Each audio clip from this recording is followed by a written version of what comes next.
What's up, Faithful? You're listening to another episode of the 49ers Web Zone No Huddle podcast, a part of the Odyssey Network. He's Al Sacco. I'm Brian Rennick, and we are thrilled to have for a little bit longer this time, and I like to be able to say friend of the show now, Matt Miller, ESPN and NFL draft analyst. Matt, thanks for giving us some more time today. Yeah, of course, man. I'll tell you, I was excited when I got my schedule for the week. This time of year, you see your schedule and you're kind of like, shit, okay. It's like there's so much, it's like the draft is kind of in your rear view. Even my son is like, when are you going to be done working? I saw my schedule for the week and it was like Wednesday. What do I have Wednesday? And I saw it was you guys. I was so happy. I'm happy to do every podcast, but it's like, I'm sure accountants feel this way like April 17th, where you're like, well, no, I don't want to follow your extension. Just leave me alone, Yeah. So it's great to be on talk. I don't think I've done any 49ers media. So this will be my first time running through the draft. It's going to be fun. Beautiful.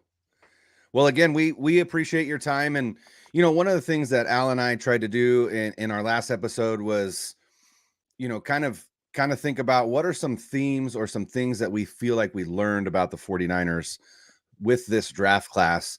And so just right off the bat, I want to ask you, do you feel like you sensed a theme when it came to what the 49ers plan to do in the draft? Do you feel like there was a theme? What was your kind of overall thought on how John Lynch and the 49ers drafted in their first post Adam Peters draft? Because Adam Peters kicked a lot of ass in Washington with that draft. Yeah, and the first post Trey Lance draft, right? The Trey Lance trade is finally in the books. God bless it. RIP. I think the biggest theme for me of this draft was a team that filled a lot of needs. And I would say that hasn't necessarily been their MO. Even one thing that I wrote in the pre-draft, lead up was that I've been told that, hey, the Niners feel like they've got to, get over this hump a little bit. You've been to 2 Super Bowls in the past 5 years. You've been close. You've had a lead in those Super Bowls even. So like they're close. They feel like this is a team that can win a ring.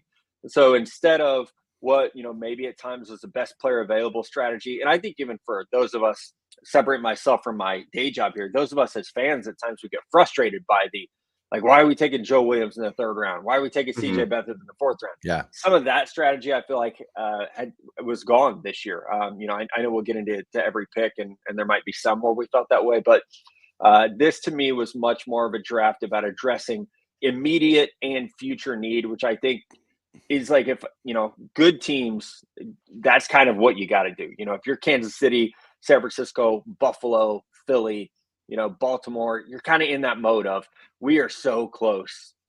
How do we get over that hump? Or if you're Kansas City, like, how do we stay in that mode of winning? They've done a great job of it in Kansas City of drafting to stay in that winning seat. And I think this is definitely a class that could put San Francisco over the top. And going into this draft, Matt, I thought, okay, it's a great draft for wide receivers. It's a good draft for tackles. You got to come out with those 2 things. And, well, we'll get to the tackle position. But wide receiver, I thought they would take 2, and they did.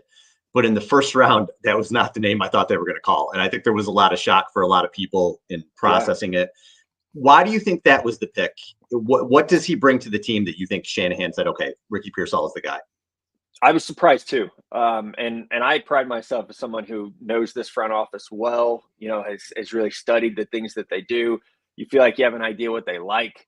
I was shocked by Ricky Pearsall at 31, especially with Xavier Legette, Keon Coleman, Ladd McConkey on the board. That it surprised me. Having had time now to digest it, I think what you're trying to get is more of a true, I don't want this to sound derogatory toward Debo or Ayuk, but you're trying to get more of a true wide receiver, someone that's more of a route runner, someone that's going to be able to, create separation with his route tree and with his stems, and as opposed to someone who is a great athlete who's playing wide receiver. And so that's what I saw here was like, okay, this guy's going to play. He could play out wide. He could play in the slot. He's, a vertical explosive threat, of course, but he's a really good route runner. He's got great patience in his routes. He's got super, super solid hands. He plays really well in the red zone. He's going to give them some size at the position that I actually thought was kind of a low-key need, to have a little bit more size at wide receiver. And he's 6'1", 190. I know he's not the biggest guy. I think he plays longer than that with his length, with his vertical leaping ability. Catch radius. Catch radius, that's the word I was looking for. Absolutely. And I think we saw that, at the Senior Bowl, especially, how well he did in the red zone drills and things like that. So I would say, like, with Pearsall, I didn't see it as like, oh, well, they're trading Ayuk, there he goes. I saw it as, man, they're really trying to round out this wide receiver room and give Brock Purdy more of a, maybe more of like a timing based, rhythm based route runner. Which is his strength, right? You're going to draft Yeah. your quarterback strength. They're ready to pay this guy, right? You might as well start to build around him. That was one of the things that I think Al and I both really felt like we noticed was this felt a bit like a Brock Purdy draft, right? So you draft Ricky Pearsall at 31. Now you've got Ayuk and Pearsall and Debo, right? You've got Ayuk and Pearsall who are very much tremendous route runners. You've got Debo who you can scheme all over, all over the formation. Mm-hmm. And then Al said, we're going to get to it. Everybody thought that they got to come away with a tackle, right? Trent Williams is, as superhuman as he is, he's not going to play forever. And, 49er fans are not Colton McKivitz fans for the most part. Right. I think a Neither little bit. am I. So yeah. I do think to just as not a Colton McKivitz defender, but one of the things we got to realize when you have Trent Williams on one side, the other side is going to get every single team's best pass rusher. So obviously you want to fortify that, but also McKivitz, I think at times held his own, but regardless, they did not come away with a tackle, but what they did come away with is 2 more guards. And one of the things that I feel like maybe we're starting to see is do you feel like maybe they have a little bit of the New Orleans Saints mindset when they had Drew Brees, where they fortified the middle of the line, right? The interior of the line for their short quarterback versus the tackles. Do you think that was something that they intended to do, or do you feel like they just kind of got left with their ass hanging in the wind when it came to Roger Rosengarten going 1 pick before 63? That one hurt a little bit. I think it's both, honestly. Like, the Drew Brees comparison's a great one. Obviously, you guys know I live just outside of KC. That I thought Kansas City, that was something they did great with Mahomes after that Tampa Super Bowl, where they just got pounded into the ground because the O-line injuries. You draft Creed Humphrey and Trey Smith. You sign Joe Thuney. And they've been able to get by with less than stellar offensive tackle play. Certainly no one to the level of Trent Williams, right? Last year, Donovan Smith is still a street free agent. Juwan Taylor was the most penalized offensive tackle in the history of football. So, like, if you have a good interior, and look what Carolina did. You go get, 2 high-priced guards, and you're going to fix the middle of your offensive line. So I do think that that's also just a movement in the NFL now. You can look at the adverse. How much are 3 technique defensive tackles getting paid? That position's pretty damn important right now. So I think the flip side of that, the reaction is let's build up our interior. So I liked that they did that. I would say this at 31, I would have been, super happy if they drafted a tackle at 31. There was not a tackle I would have drafted at that spot. It's like I would have said, hey, like Zach Frazier was my guy. I love Zach Frazier. I would have even said that was probably a little bit of a reach just based on how the board had fallen. But there wasn't a tackle that I would have drafted there. I would not have taken Patrick Paul there, would not have taken Rosengarten, would definitely not have taken Blake Fisher, wouldn't have taken Kingsley. Like, it was too early for all those guys. So in round 1, you're like, okay, this would be shitty value for a tackle. Let's not go that route. Round 2, to your point, that's where you see like, oh, Rosengarten's on the board. Everyone knows, all the connections that have been made in the media and all the reports that got out there. I feel like that happens every year to at least one team. It feels like it was always the Jets, but this past, now it was the Niners who got jumped. So I think that's the pick that probably bothers me the most, because you got jumped for the tackle that you liked, and I feel like they panicked and took Renardo Green. I just said that to Brian. Way too early, and I like Renardo Green way too early. Before you came on, we were talking, and I was like, that's one of the things I want to ask Matt, because I feel like they panicked. Because you look at, you said they were connected to Rosengarten forever, and he's falling, and I'm like, all right, he's going to be the pick. And I thought they would trade up for him if they had to. And then when Baltimore took him, I sat there and said, oh my God, like, what are we doing? And they clearly didn't like the tackle KC traded with them. Sua Mateo, is that his name? Or they would have taken him, obviously. But then I felt the same way. I said, okay, your guy's not there, and you go and take Green, who I wasn't super familiar with, but everything I read and saw, it was a reach, right? Everybody had him 4th round, 3rd round type thing, and maybe they thought he fit the system. That was my initial reaction too, is did they panic? When you look at that, I want to say this too, if in 10 years those 2 tackles are still starters and doing well, and you didn't hit on the Green pick, it looks horrible. Do you think Green is going to end up living up to this status, or is this one of those picks that we're going to look back at and be like, oh, that 2nd round did not work out well? Well, I think that's a hallmark, and we're all like really close to the situation, right? That's a hallmark of San Francisco's drafts. It's the overdrafting, or the misses, the Trey Lances, the Javon Kinlaw, Solomon Thomas. You miss on those, but you hit on a Brock Purdy, and you hit on a Deebo Samuel, and you hit on a George Kittle. And so we forget some of the really big misses because this team has been to 2 Super Bowls in the past 5 years because of some of those hits, right? So I think and I would say it's about Pearsall too. That felt way too early for me. Your first 2 picks, I had Renardo Green at 104 overall, and I had Pearsall at 45.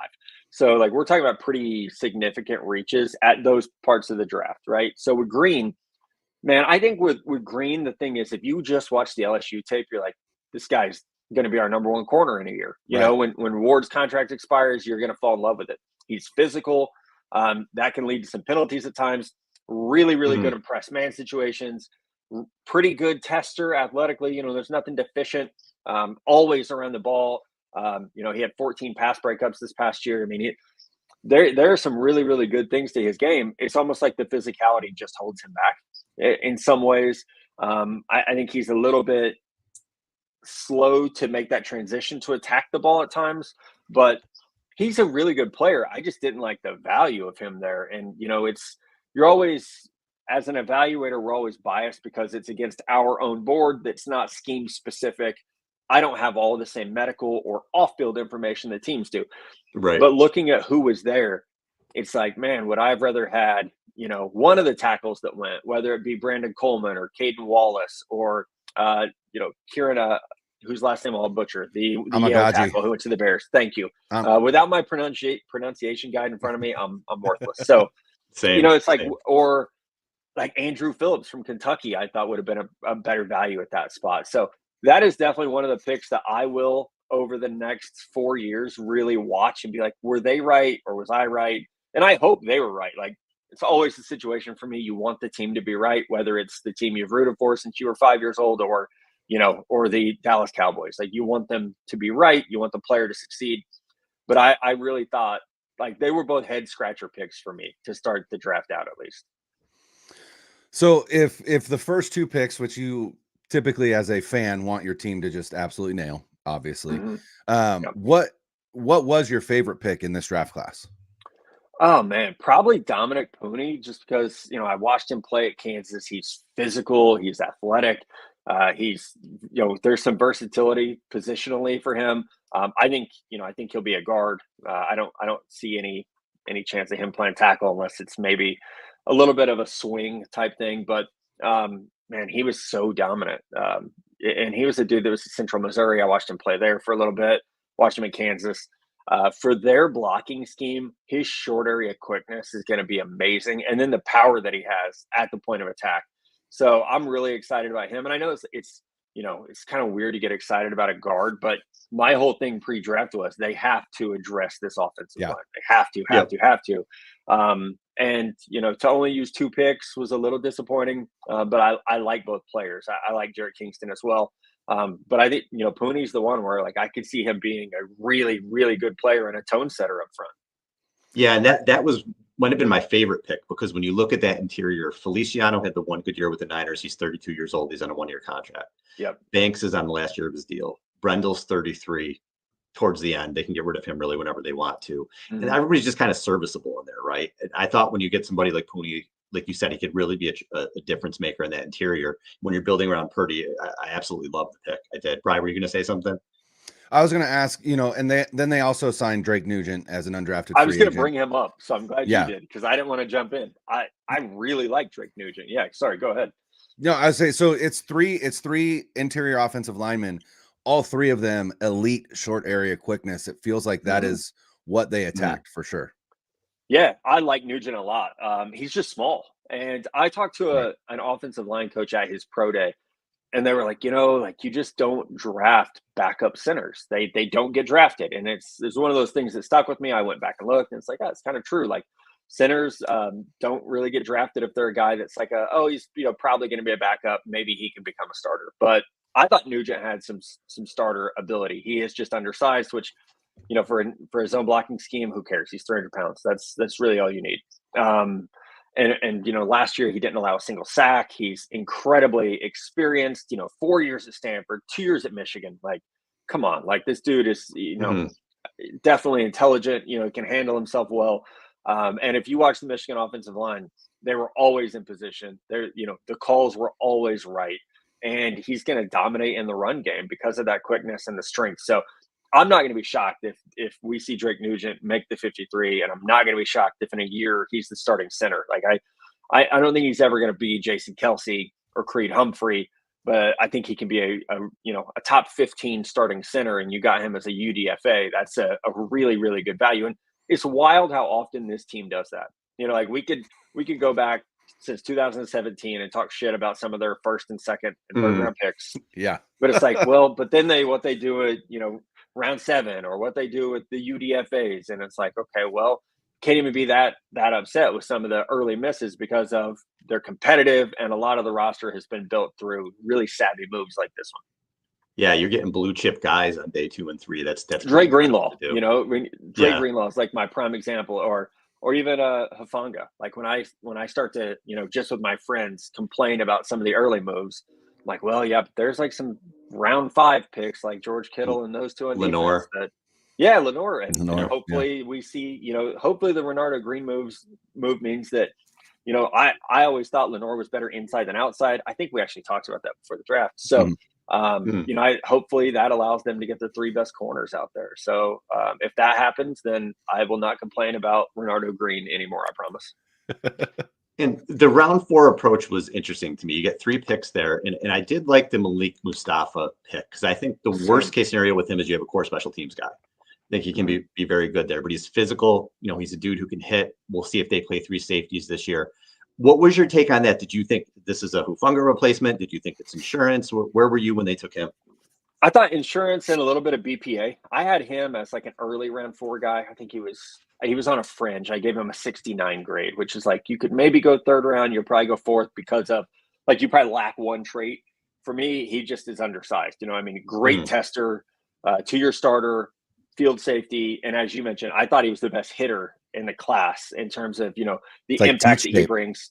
Yeah. I mean, and a little bit of like injury stuff with him, but he's 5'10", 210 pounds. He's a little bit undersized, but I definitely thought, hey, this is a 3rd safety. As you mentioned, this is a core special teams guy. And if there's any delay at all with Hufanga getting back, then I think you've got a potential starter there. And I haven't been blown away by Jair Brown. I did like him coming out of Penn State, but I'm not sure that Mustafa can't play, in a split safety look with Hufanga. I think that's something that would be kind of interesting to see how that played out. The next 4th round pick, right, is one where they gave up 2 5th round picks. Their money round, again, wild. Yep. You got to take that into account, right? When you're talking about this pick of Isaac Guerrero, they gave up 2 5th round picks, which again is the round where they just absolutely dominate this draft. To move up ahead of the Jets to draft Isaac Guerrero, or move up with the Jets. Sorry. Again, this is your profession. I'm a scrub that loves to do this stuff. Every single mock draft I did, I mocked Isaac Guerrero of the 49ers. The minute that he ran a 4.33, never Miami. The minute he ran a 4.43 or 4.33, it was like, all right, pack your bags, right? You're going to Santa Clara. Where do you feel like he fits in? Is this a player that you think, has an opportunity to spell Christian McCaffrey this year? Or do you feel like he's going to be primarily maybe like the kick returner, which is going to be a position of value in the NFL again with these new rules? Where do you think he fits on the roster? This was your Kyle Shanahan pick of the 2024 NFL 100%. draft. There's one every year, and we can go back through time in history and say, oh, that was Kyle. The scouts left the room. Kyle made the call. I think immediately you get him on the field as your kick returner. And that was something we talked about a lot on the day 3 coverage of the draft was, hey, these new rules mean that you got to have that guy. I think something that was also interesting to me throughout the postseason was how few reps Christian got to take off. And you would love to have a guy who could just spell him. And obviously he's the best running back in the NFL. You can make an argument he's been the best running back since he came into the league, right? You're not going to get that same level of play, but you want someone that maybe gives you that Raheem Mostert, a little bit of a change of pace. Right. I think that's the type of player Garendo can be. The speed is exceptional. The testing was elite. You just wonder why that never showed up in terms of production because it wasn't there, right? There are times where the speed doesn't show up in his decision making. It's like he's in the open field, he's amazing, but he's just not super explosive out of his stance. So that's something that's got to be coached up. To me, he still looks like a track guy at times, not like a running back. But, between the 4 years at Wisconsin, where he was a pretty good kick returner, and then what he did at Louisville last year, it's like, man, this guy started one game in 5 years of college. So there's not a lot of. But that one game he started, he dominated. Absolutely did. So that's the thing is like, maybe we just need to see him start more. But to be 221 pounds around a 4.33 in the 4th round, I'm going to take a chance on that, like, especially in this offense where it's so much like, one cut go. And we've seen, McCaffrey have success with it. We've seen Elijah Mitchell, Mostert, so many dudes have had success in that scheme. Garendo's traits do fit it really well, even though there's an element of, I would have loved to see, a defensive end or an offensive lineman here. Running back feels like a luxury, but you got to let Kyle draft his guy in every class. So I get it. And knowing how this stuff works. Hold on. Quick follow up, Al, to Isaac Garendo, just because you are a Missouri guy. They did bring in Cody Schrader as an undrafted free agent.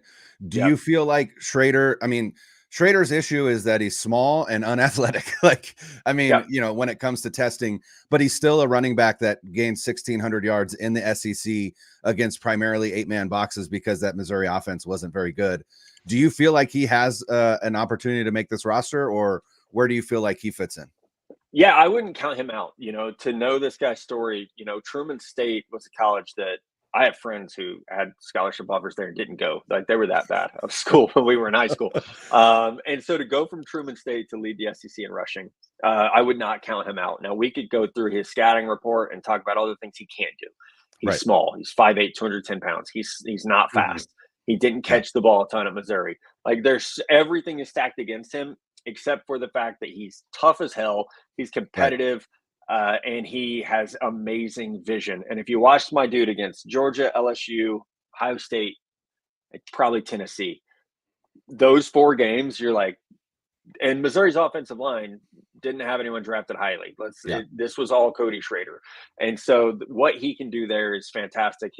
His ability to diagnose in the inside-outside zone game is phenomenal. And I think that the Niners probably saw that of like, this guy was maybe the best zone runner in college football last year. Right. That's what our bread and butter is. So I wouldn't be shocked if I don't know how many running backs teams are going to carry with the new kick return thing, but I would not be surprised at all if he's the 3rd or 4th back for this team.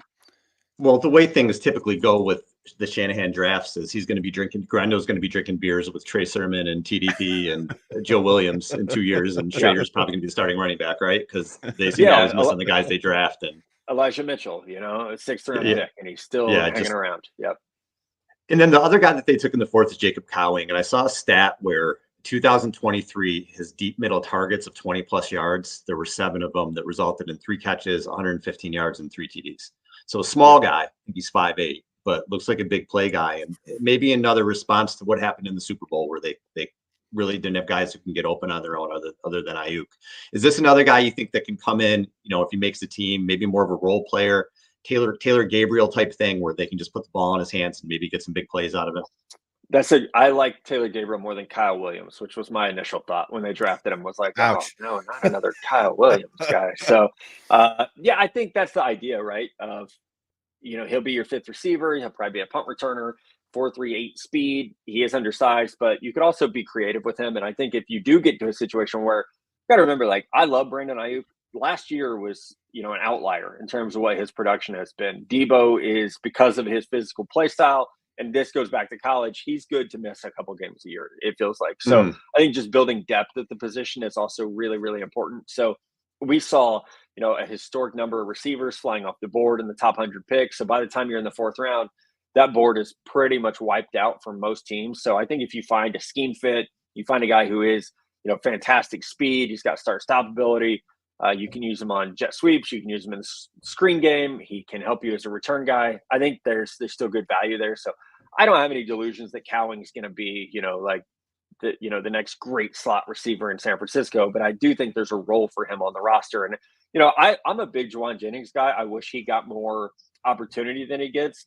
I also thought Ronnie Bell was going to be a dude, but I think we're looking at a situation now where, as we've made fun of this team's drafts, here's your opportunity to just move on from Danny Gray, who's clearly never going to do anything. Right. And so, having that 5th or 6th receiver is super important. And I think he'll get an opportunity to be that guy. Then in the not the 5th round, right? The 6th round, they go with your guy. You said you like Jarrett Kingston a lot. What about his game do you feel like translates to the 49ers in the NFL? Yeah, I mean, the pass protection was fantastic from him. I mean, again, it's kind of like with Cody Schrader. It's like, this guy's just tough. Like when you watch him play, he's just incredibly tough, but he lacks the size, he lacks the length, but his pass pro is beautiful. And so I think that's the thing where, that offensive line was not good at USC, but he stood out. And so I think that's the thing, like, just let him be who he is, let him play with quickness. He's never going to be that guy that's going one-on-one against Tavondre Sweat and just, rocking him up.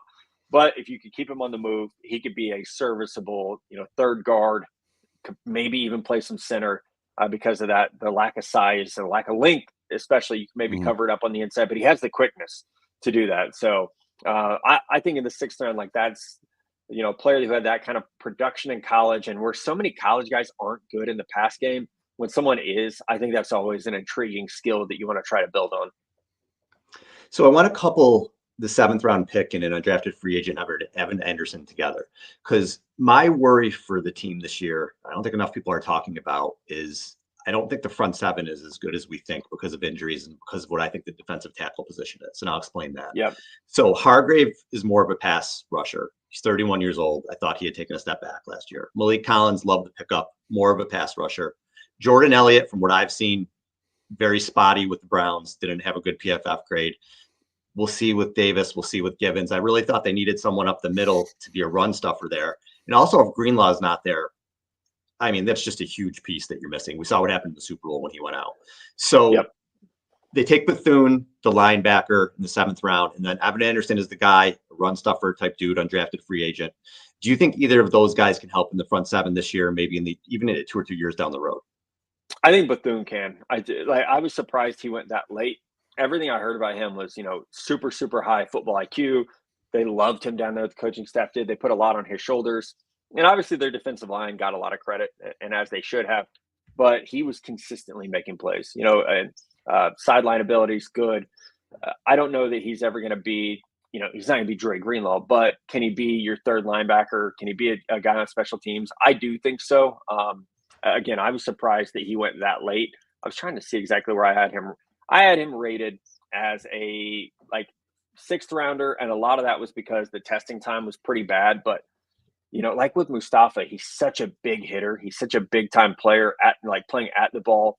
It's just the lack of maybe instincts with the getting off of blocks a little bit. Higher missed tackle rate because sometimes he's a headhunter to some degree, and he is undersized. That's the other, 5'11", 230. He's a little bit undersized, but you would have probably liked to see better testing from him. But I just thought, I think I've told you guys this story. I have a note on my desk. It says draft good football players. And it's like my reminder when we get to February, March, April, to not forget about who was just good from September to December. And Bethune was one of those guys that if you just watched football on Saturdays, if the draft were in February instead of April, he would have gone higher because you would have had that memory of this guy's just really fucking good at football.